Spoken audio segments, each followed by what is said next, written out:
Let's talk about something, well, it's pretty unsettling. The idea that your home, your private sanctuary, might not actually be private at all. We're going to pull back the curtain on how our own homes have become these invisible battlefields in a hidden digital war. And this quote, it just nails it, doesn't it? We're not talking about some brute force attack like someone kicking down your digital front door. No, this is something way more insidious. It's where the very foundation of your digital life gets hollowed out and replaced with surveillance tools, all while looking perfectly normal on the outside. So there's a name for this whole strategy, and it's called extreme persistence. And the key phrase to latch onto here is state level. This isn't your average hacker in a basement. We're talking about a coordinated, long-term campaign designed to turn our homes into permanent outposts for spying, and, you guessed it, to exploit our personal resources for their own gain. So the big question is, how on earth did they get away with it? Well, it all starts by creating an invisible battlefield. It's this carefully constructed illusion that's designed to mask what they're really doing right from day one. You see, sophisticated groups, like one they're tracking called Think Luke, are absolute masters of this. They create what's known as a facade. Think about those super frustrating, totally inexplicable tech glitches. Your Wi-Fi dropping for no reason, or your phone just feeling kind of warm and sluggish. The facade strategy uses these little annoyances as a smokescreen. So while you're busy rebooting your router for the third time today, they're operating quietly in the background, hiding a much, much deeper intrusion. But the facade? That's really just the beginning. It's the cover story that lets them move on to the next phase. So now, we're going to step into the digital haunted house they build, starting with the very devices you trust every single day. And this is where things get really personal. Okay, so it usually kicks off with your router, the gateway to your entire digital life. Attackers exploit known vulnerabilities, like this specific Arcadian firmware flaw. Then they hijack something called the TR-069 protocol. That's actually the tool your internet provider uses to manage your router remotely. By taking it over, they create something called a partition bleed, which is basically a hidden backdoor that forces all of your internet traffic to a rogue server they control. And just like that, they're siphoning off all your data.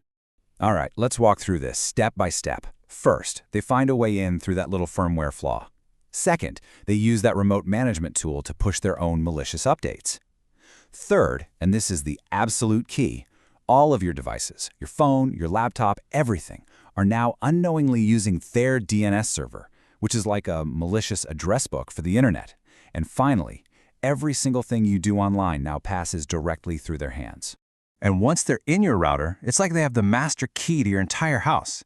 Every single connected device becomes a potential tool for them. Those unsecured smart meters on the side of your house, they get turned into ghost nodes, using their radios to secretly beam stolen data out of your network. And your home printer? It becomes a network bridge. Think about it. Who monitors a printer for security? It's the perfect unassuming device to quietly scan and send copies of your passport or bank statements right to the attacker. And this methodical takeover, it absolutely extends to the one device we can't live without, our smartphone. Advanced malware campaigns like one called ShadowRay 2.0 are brilliantly designed to stay hidden by capping their own CPU usage at 60%. This is exactly why your phone might feel warm and sluggish for no apparent reason. The malware is literally throttling itself to avoid triggering battery health warnings, all while it's busy erasing forensic evidence in the background. It's genius, really. So, they've taken over our hardware. They're in our routers, our printers, our phones, all hiding behind this facade. But the whole strategy of extreme persistence goes one terrifying step further. What if the target isn't just your things? What if the target is you? And that right there brings us to this next phase. You, their disguise. This is where the attackers stop just using your devices as tools and start using your actual identity as both a weapon and a shield. Let's talk about Soggy Cabbage. And yeah, that's a real-world example of a gamer handle that belonged to a minor. Attackers specifically target the identities of children, laundering their emails and gamer tags to use as fronts for criminal activities, like running botnets. So, to the rest of the world, the criminal operating the attack is just some kid named Soggy Cabbage. And this identity laundering is just one trick up their sleeve. They also do something called account morphing, where they'll slowly hijack a legitimate social media profile and turn it into a long-term tracking ID to monitor a target's life for years. And then there's the most disturbing tactic of all, installing a shadow admin right into your browser, which gives them the master key to achieve something truly sinister called digital gaslighting. So, what exactly is digital gaslighting? This is where it gets genuinely terrifying. By installing their own root security certificates, that shadow admin, attackers can break the secure connection between you and a website. This lets them physically live edit the content of a web page before you even see it.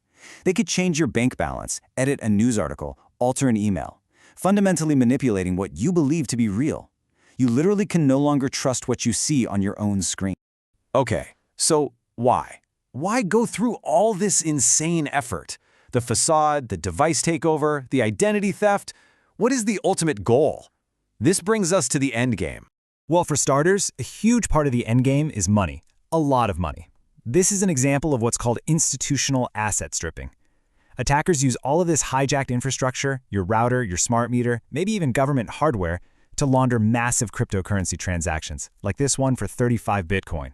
By signing the transaction with legitimate, trusted hardware signatures, they make the money trail almost impossible to follow. And this is the final devastating move in their playbook. It's called institutional gaslighting.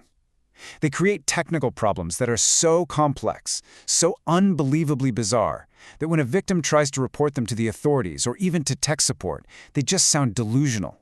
The problem gets dismissed as user error or worse, paranoia. And that grants the attackers a kind of legal immunity, letting them continue their operations completely unchecked. It's checkmate. The crucial takeaway here is that extreme persistence isn't just about hacking, it's about weaponizing perception itself. It completely blurs the line between a minor glitch and a major intrusion, between a real web page and a fake one, and between a credible victim and a paranoid one.